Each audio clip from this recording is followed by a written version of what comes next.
Family, good morning. It's Kyle Henderson, Bama Football on YouTube. Today is Tuesday. It is November 18th. I hope that you are off to an amazing start. I hope that you slept well going into Alabama versus Eastern Illinois week. Now, I have to start off the video by talking about the Iron Bowl. The time has been released, and it's going to be, no surprise, under the lights at Jordan-Hare Stadium, 6:30 p.m. for Alabama taking on Auburn. What is your confidence level in this Iron Bowl? I'm going to ask that many different times. You know, I was listening to Greg McElroy, right, who does an amazing job for ESPN. He was a quarterback here at the University of Alabama, and he brought up a really good point. He was saying that, look, the stakes are always high against Auburn. And I was like, you know what? He's right. Whether it was the BCS or, the 14 playoff or now here at the 12-team playoff, Alabama's always had to go through Auburn when it's been at Jordan-Hare, and the stakes have always been high. It's just a late-season game. When could you ever afford to really lose this game? When I first got here, and I'll never forget it, I went down to Jordan-Hare Stadium. I couldn't believe it. It was just like a true pageantry of college football, right? College football at its absolute finest, and Alabama had won every single game up to that point, was clearly the favorite in that game. It was my first Iron Bowl. And, of course, I've been around rivalries, my entire life covering sports, but nothing like the Iron Bowl, nothing. And Auburn absolutely took it to Alabama. In fact, they beat Alabama in that game. It was the year that Alabama missed making the SEC championship game and still got into the playoffs, right? Remember this? And that was the year. It was the year that Tua came in and threw the 2nd and 26. That was the first year. Crazy how many years have flown by since that point in time. But my point is that game is always crazy when it's down there. Coach Saban said it best. He's like, that game is 100% haunted. So on this morning's Wake Up Bama podcast, we're actually going to start out listening to Alabama offensive coordinator. Let's see if we can bring that up. Alabama offensive coordinator Ryan Grubb, all right? And, of course, this is courtesy of the University of Alabama, and we will listen to Coach. I'll pause it. I'll play it. I won't do the whole thing because this is what we'll do on the live, but we'll listen to a good portion of this. So, So, maybe if you can't catch the live, this will kind of be like a little bit of a sampler. But we'll do Kalen DeBoer, we'll do Kane Womack, but we'll start off right here listening to offensive coordinator Ryan Grubb. This was on Monday. Yeah, Coach, what's your message to Ty Simpson about the fumbles and maybe how to kind of avoid those moving forward? Yeah, same as normal. A couple of them that came up there is obviously, for Ty, take care of the ball in the back end of the pocket, two-handed monster. And, the message all week that Ty, knows and is frustrated about was got to get the ball out of his hand. And then understanding when your back gets chewed up in protection, what's going on with the route concept and where to put the ball. And Ty knows that. He's beating himself up more than anybody. So, Ty, this is the wildest stat, okay? A couple weird stats. Ty has fumbled the football 5 consecutive games, okay? That is not a good stat. And someone brought it up inside the comment box. They're like, did you know that Jalen Milroe only had 4 fumbles all of last season? And we're like, oh, my goodness, here we go. A couple takes. Okay, number one, Ty has to get rid of the football faster in those type of situations. But at the same time, man, like, how about holding an offensive lineman accountable who's protecting his blind side, right? There was a lot of times where I've seen Ty get hit from the blind side or his running back not being able to pick up protection. Look, that's going to put Alabama and Ty Simpson in some bad spots. Ty, I can't even imagine how frustrated he is as a quarterback losing those fumbles because him as a future coach, his standards are ultra high, and I feel he's kind of like an A-type person. So that is living with him. There's no one that feels worse about those turnovers and about that loss than Ty Simpson himself. I've been in the Facebook comments, and I read through the comments, and it's just amazing. You throw that interception, and because 8 million people weekly watch Alabama football, it was like that interception that he threw that was for a touchdown was worth 1,000 interceptions. I was just talking to somebody and educating somebody on the Facebook page, which is hard to do, right? They were like, wow, because it was a post about him having elite numbers. Yes, elite numbers, okay? And they're like, elite numbers, have you seen how many interceptions he's thrown this year? And I was like, yeah, he's thrown 2. One against Vanderbilt and one against Oklahoma. 2 interceptions. They were like, that's not elite numbers. 22 touchdowns and 2 interceptions in this league is damn good. Let's talk about Julian Sain and Fernando Mendoza, okay? Did you know that Mendoza has thrown 5 interceptions this year? 5, okay? Why is it like that's okay because what? He plays against weak competition? And what about Julian Sain, right? He has 5 interceptions as well. And guess what? He threw 2 interceptions, two of them, against the University of Ohio. Not Ohio State. That's where he plays. I'm talking the University of Ohio. What if Ty threw 2 interceptions against, I don't know, Louisiana Monroe? Right? I'm just saying. So 22 touchdowns and 2 interceptions is still elite in my mind. Okay? Last game wasn't elite, but his overall numbers are elite. Right in front there. Yeah, what are the coaching points to running backs about pass pro after just what they put on tape in this game?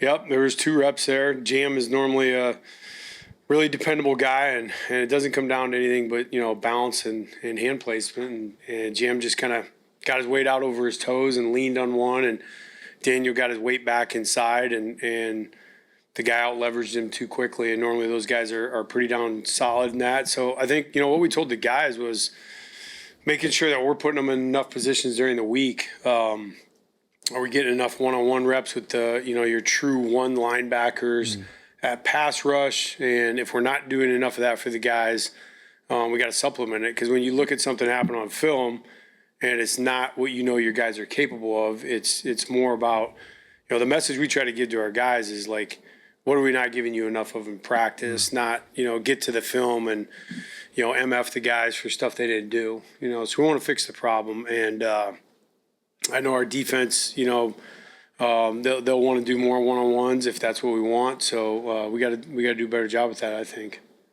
It's talking about pass protection from the running backs. Yeah, it was a fail against Oklahoma in terms where you needed a very good passing grade against a defense like that.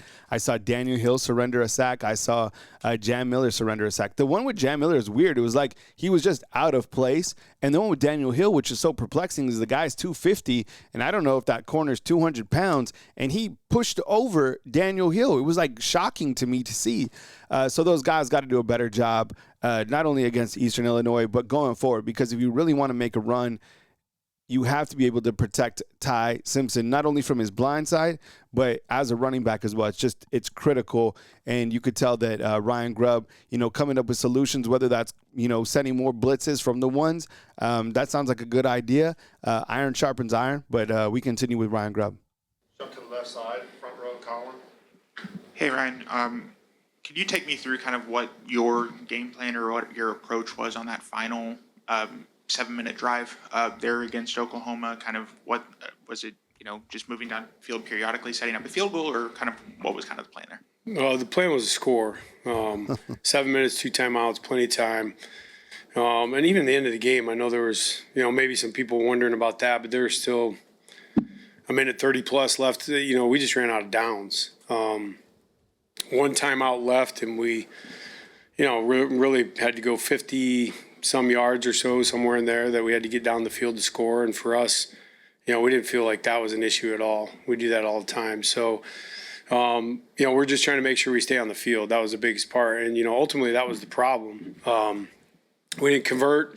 We ended up having a sack that put us way behind the sticks, which really made things complicated there at the end. And so just trying to keep the ball moving forward against a defense that was pretty good at putting you in negative yardage situations. So I just didn't want the ball to go backwards at any point and then set up the shot plays, which I thought we had a good opportunity at a couple at the end, and, we just obviously didn't connect. Yeah, the last series, I didn't like it. It sounds like he didn't like it either. I mean, clearly the point was to put points on the board. I mean, you were only down by 23-21, so a field goal would have won the game. But you had to, you had a long way to go to be able to kick a field goal, to get somewhere even comfortable with Talty as a field goal kicker. And I think that puts more pressure on the offense, because the offense has to get you that much closer to feel even comfortable about a chip shot. If you remember, even in the first half, Alabama went for it on 4th down to pick up, 6 more yards to get him a little bit closer so he could kick a field goal. So that field goal issue is affecting Alabama's offense 100%. So they did run out of downs. I didn't like the last call of the game going to Ryan Williams, not because it was to Ryan Williams. I just thought look, I live and die off crossing routes, right, and slants.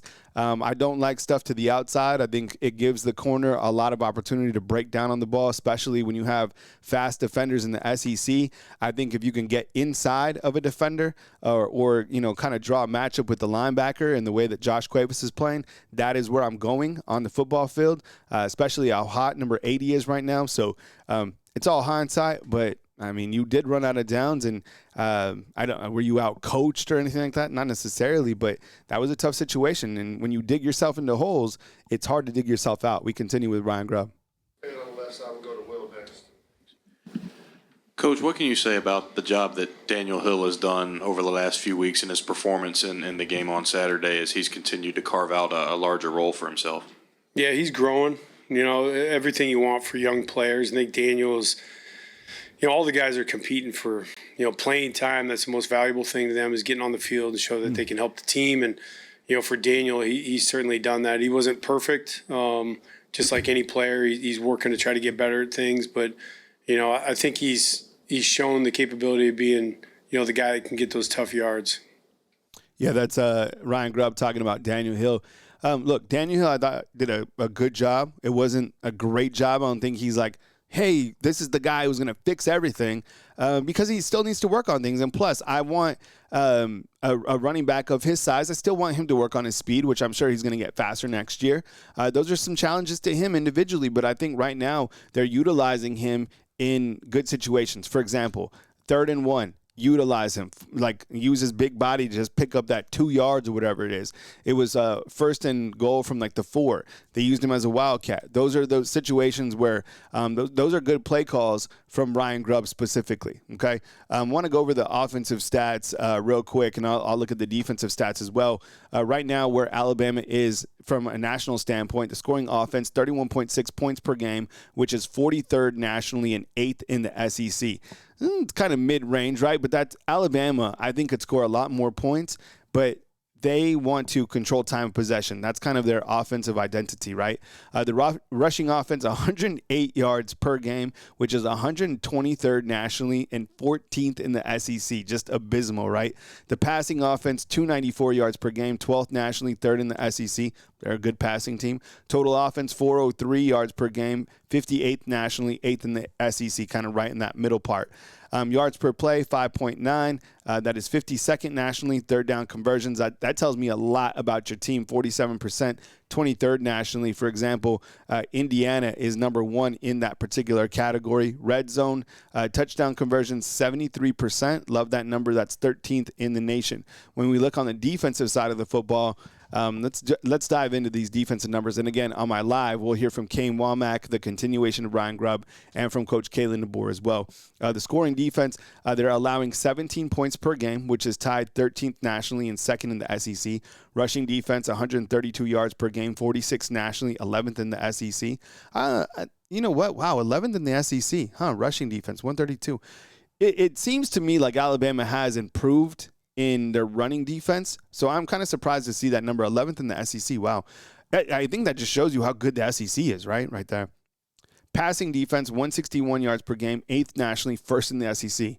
That's secondary. It's hard to pass on this team, 100%. Even like John Mateer, our weekly question on Sleeper is like, how many yards is this quarterback going to throw for? Try throwing for 200 yards. It's almost impossible. I think there's maybe been 2 quarterbacks this year to throw for 200 yards. I'll have to check that stat. I want to say off the top of my head, Lenora Sellers and Gunnar Stockton. We'll check that.